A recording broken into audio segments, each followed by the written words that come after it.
Hello everyone, I'm Shannon Kantner and you're watching a special CMSD-TV program featuring District CEO Eric Gordon. We're sitting down with him for a Q&A about where things stand and what we should expect in the 2016-2017 school year. Thanks so much for being here in the studio. Sure, absolutely. So the 2016-2017 school year is upon us, of course, and that means we're entering the fourth full year under the Cleveland Plan. So let's maybe start with a status report of the progress. Where do things stand? What are the indicators showing us? We have really positive news across the district. Last school year, all of the indicators that we look at, academic indicators, indicators of the health of the organization financially, and the support of the organization all went up. Enrollment was up, student attendance was up, our financials are sound, our academics, we got data from the nation's report card showing we were one of the few districts in the nation that grew in 4th and 8th grade reading and math. Our graduation rate is up and college readiness is up. So it was really a successful year. Now, having said that, and I say this all the time, not anywhere near where we need to be. There's a lot more work to be done, and that leads us to this year, 16-17. Right, and this year you've called the year of acceleration. You've given each year under the plan its own theme: the year of disruption, the year of clarification, and the year of impact. So now we're at acceleration. What does that mean? Well, when we started the Cleveland Plan, we disrupted a lot of old systems, and so we called it the year of disruption.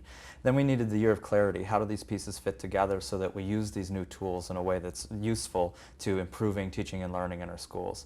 Then we needed impact. We needed results, which is what happened last year. We got real results. Now we need to accelerate those results. And so this year, I've dubbed the year of acceleration, so that we're all thinking about how do we use all of these new tools in a way that furthers our educational goals more quickly.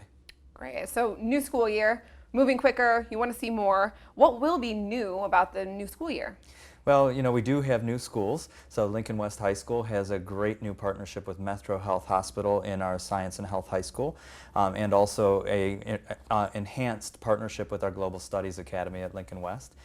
We've also moved our Pact and Eagle Academies into their new home at John F. Kennedy campus, which was our ultimate goal there. We're getting ready to break ground on a number of buildings that was part of our issue 4. But I think what's really important about this year is that we're not trying to go out and have another new thing. It really is about accelerating what works. And so I'm hoping that we really think of this of a shift from the short-term initiative to the long-term continuous improvement that the district really needs. And looking at the long term, you've emphasized the significance of the Every Child Succeeds Act. You foresee long-lasting effects there. Let's start with what is ESSA and what the public should know about it. Sure. So ESSA is the new No Child Left Behind. About every 10 to 15 years, Congress updates education policy, and the last time that was done in 2001 was No Child Left Behind. ESSA is the new No Child Left Behind. That's the simplest way for families to think about it. What do you like about it? Do you have any concerns? So the No Child Left Behind Act really was every single school in every single school district in the country had to get to a certain bar by 2014. And it was an aspirational goal, but it didn't really happen. ESSA, on the other hand, really focuses on the lowest 5% of schools in our country.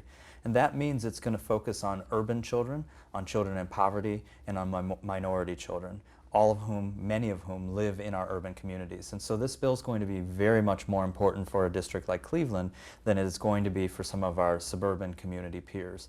There's a lot of opportunity in that. The bill is designed so that schools take on their challenges, much like we did with the Cleveland Plan, and invent their own solutions to improve performance.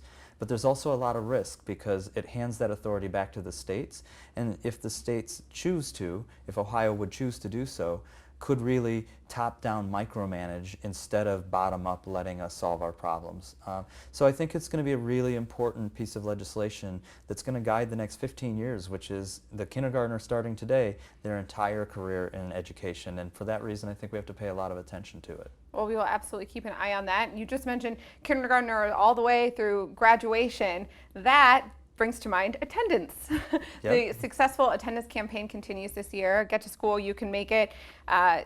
Students who missed 10 or more days, that fell by 11% last year thanks to that campaign. So what message do you have for students and parents out there about the importance of attendance? Well, it's really very simple. Our teachers can't teach you if you're not here.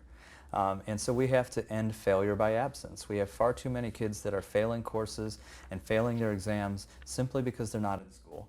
And the statistics haven't changed. We know that a student who misses more than 10 days is significantly less likely to pass their third grade reading guarantee, that they're 12 to 15 points lower on test scores than their peers who come to school regularly. And I've talked to so many kids who say, oh, I missed it by 2 points. Well, there's 12 to 15 sitting right there just by being in school. And the students in high school that miss more than 10 days in a year are 33%, a third less likely to graduate ever, not just on time, ever. And so we can change that, and it's simply by being in school. And so we've really got to stay the course on this. It's not fresh and new. Last year it was brand new and exciting. This year it's stay the course. We have built new habits, and we have to really work hard on keeping those new habits. And people have a critical decision out there to make when they vote on the district's renewal, November 8th. Tell us about the impact of this levy and what another 4 years will mean to the Cleveland plan. Have we earned their confidence? Well, have we earned the confidence is obviously up to the voters, but we did honor our commitment. Our commitment was that voters would not write a blank check forevermore, but that we would have 4 years to show that we could improve in Cleveland. And while we haven't arrived, we're not where I would like us to be, or I think any of us would like to be, we're better. We're better than we were 4 years ago. Our graduation rate is up 14%. Again, our third grade reading scores are up, our enrollment's up, our attendance is up. We get the national recognition in reading and math. Those are all positive signs. And so I hope that we've demonstrated to Clevelanders that we are improving and that it is worthy of continued investment. The levy is 10% of our budget, and so without the levy, we would fall back into the days of the deep cuts, the significant layoffs, the large class sizes, things that actually a number of us have even forgotten that were only a very few years ago. Anything else that you want to add about this school year that we haven't touched on? I'm just really excited to have the kids and community back. Our schools are open. I've visited a number of schools, and everybody's really serious about learning and teaching, and that's what I want to see. School opening hasn't been an event, it's been a routine, and I'm just really happy to have our scholars and their families and caregivers back. And at those visits, we've touched on a lot of, heavier topics, big issues happening in the district, but let's touch on your social media use really quickly before we end things here. You're pretty active on Twitter.